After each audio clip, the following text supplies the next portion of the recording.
Hello. Looks like it's working.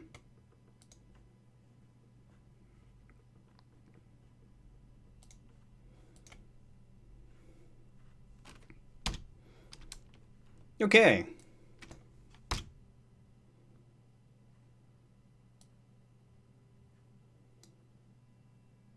Okay, cool. All right, so I don't know how much you guys heard about Skytorn, but Skytorn's sort of a side-scrolling Metroid-style game that has a little bit of has some procedural elements, and it's sort of a far future sci-fi setting, and a lot of the visuals are based on sort of like computer glitchiness. I hope you guys watched the trailer before we started here. That probably will give you the best idea. Um, but anyway, this music that I'm going to show you, it's a nice short piece. It's only like a minute and a half long. Uh, this is for like the introduction in the game, and the intro starts with our protagonists in a spaceship about to land on this planet to do some investigating on it. And the the idea in the beginning is that they're sort of gearing up for this sort of adventure, and so it has to be a little bit tense and exciting, but it's also like uh, a scene with like dialogue where you see text, like characters speaking to each other, and there's text boxes for that. So it's sort of like the first music that you hear in the game, and it's supposed to be, like I said, kind of tense and kind of exciting, setting the stage for the rest of the game. And we'll play it first, and then I'll talk about sort of what the elements that went into this.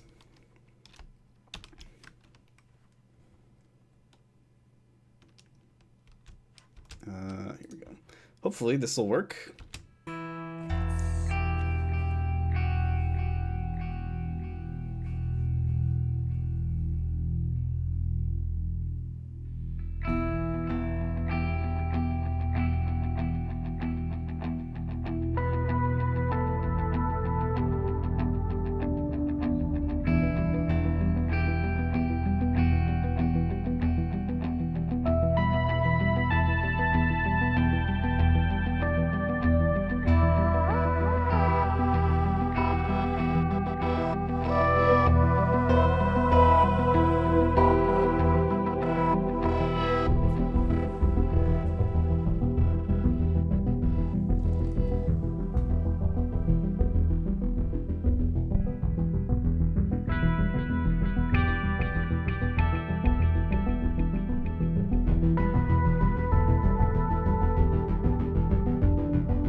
Okay, so there are some deliberate choices in the instrumentation here that I'm going to talk about. So, like I was saying earlier, that the the look. Thank you. The look of the game has a lot of like glitchy elements to it. It's sort of like this uh, overarching like aesthetic that like instead of the usual instead of the usual like screen effects of like screen shaking during actions. Instead, you get sort of like a glitchy computer effect. And if you guys watch the trailer, you'll see that a lot. And so we wanted to bring some of that into the music, though not. We didn't want it to just be like crazy dubstep, but we did want to have like some glitchiness in the music. And so like there's one particular instrument that shows up in every, at least so far, in every single track. That's this synthesizer pad. I believe it's this one here. Um, and it shows up in everything. And I'll play it solo here so you can hear this.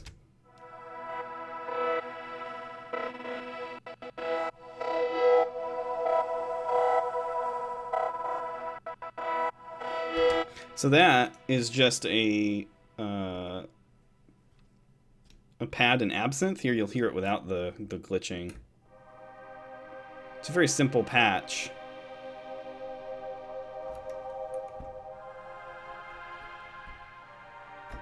But I added a thing called Effectrix, which I love, and it is an effect sequencer, and it will loop through each one of these things. Here is an effect, and then this is the sequence here, and so you can like place what effects you want to have happen wherever you want, and then it'll loop through this sequence. So if you watch as it plays here.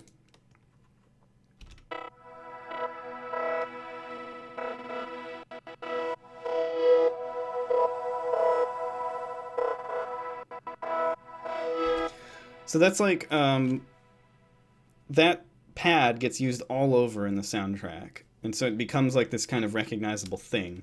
And even if the player doesn't really consciously recognize it, they'll keep hearing it, and it becomes like this familiar, recognizable part. The other thing that I'm using a lot is guitar that I'm recording myself with my Fender, and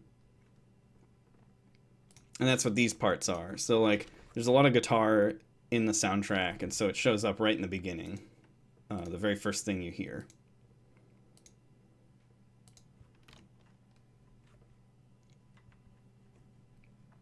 And then it has a couple of like sort of thumping rhythmic parts, which actually isn't not what you normally hear in the rest of the soundtrack, but that's sort of what makes this particular track unique. I have this, and then this other thing adds in.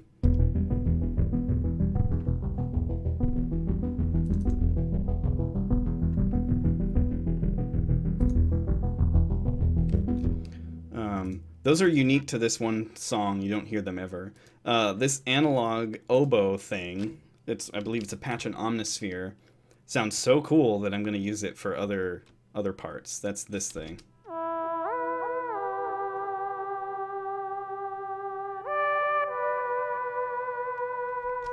I just found that for this track, but I like it so much I'm just going to take it and use it for other things.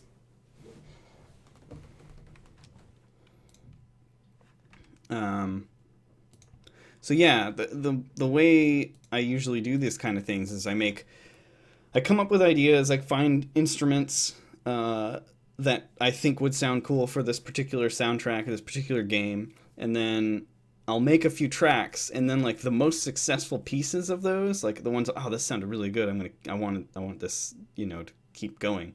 So I'll save those things as presets, and then when I'm making new songs, I'll load up those presets and use them again. And that's sort of like how you build this like cohesive group of instruments for your game soundtrack or your album or whatever.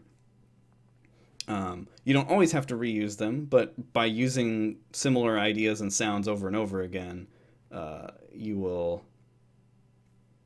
get like a cohesive sound, which is sort of what you want. But yeah, this track is like very simple, and it's more to like establish atmosphere, which is why it's so short. It's just one scene in the beginning of the game. The track will never show up again in the rest of the game. Okay, so we got a question. How do you choose the initial material for world building? So some of it's world building, and like what I said, like we were going for like, we wanted to have a glitchy sound, so that was like part of the musical choice, was to have some glitchy stuff, but not too much. We didn't want to go overboard with it. So every track has some like, either some sort of like glitchy element to it, or like just odd computer sounds. But then the rest of the choices are like, sometimes it's a little hard for me to explain some of my decisions, but some of it has to do with like with what the developers want, or like what they imagine, and then some of it is like ideas that I might have of just like what, like I play some of the game and I like think of like what albums have I listened to from other artists that I think would fit really well with this. And one of the things was like I thought because of the colorful nature of the game, I thought like the artist Tycho, who does this sort of like ambient, nostalgic synthesizer and guitar stuff, and I thought that would fit really well. So that was sort of like the decision behind like the sound of the guitar in the beginning that you hear here.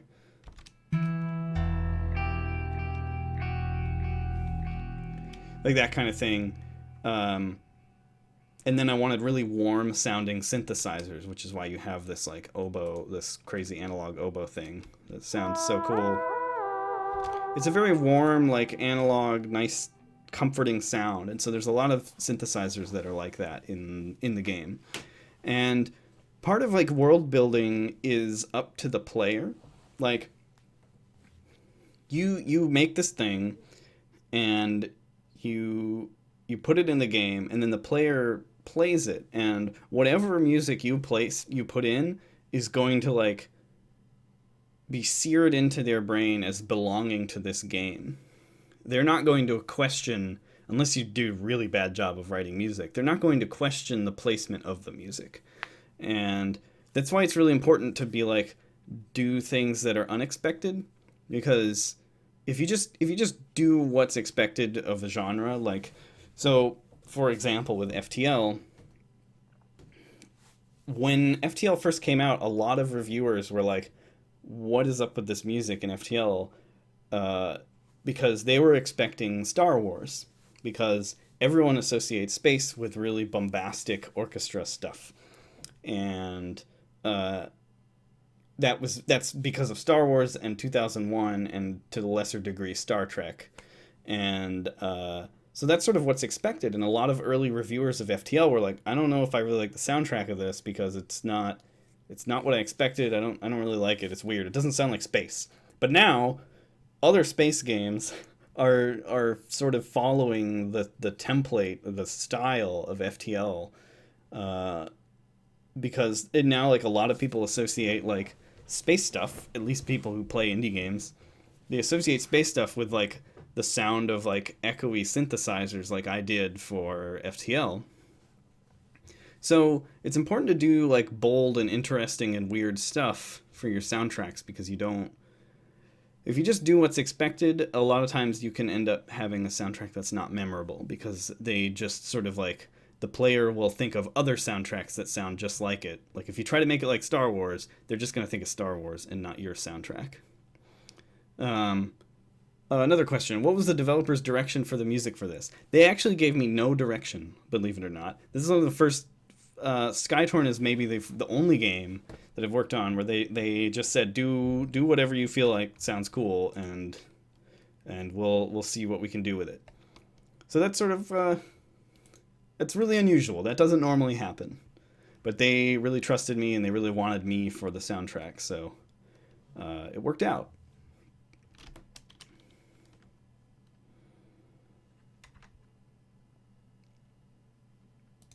Let me think here.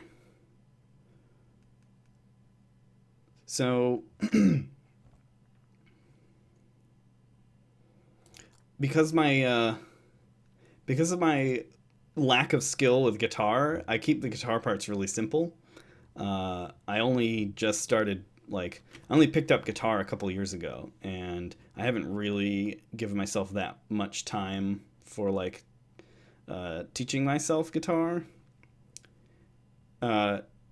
I've put maybe 250 hours of practice in, maybe a little more than that by now. So I'm not like the best at guitar. I'm like at like beginner intermediate level. So I keep my guitar parts really simple, and if you listen to any of them, we have this one, which is just like 3 notes.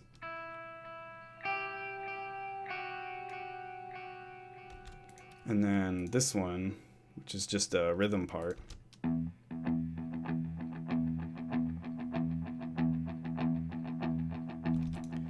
And then this one.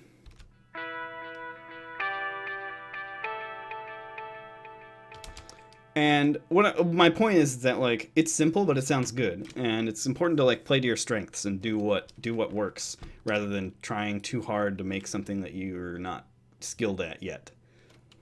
Anyway, okay, I guess we're going back to Skype.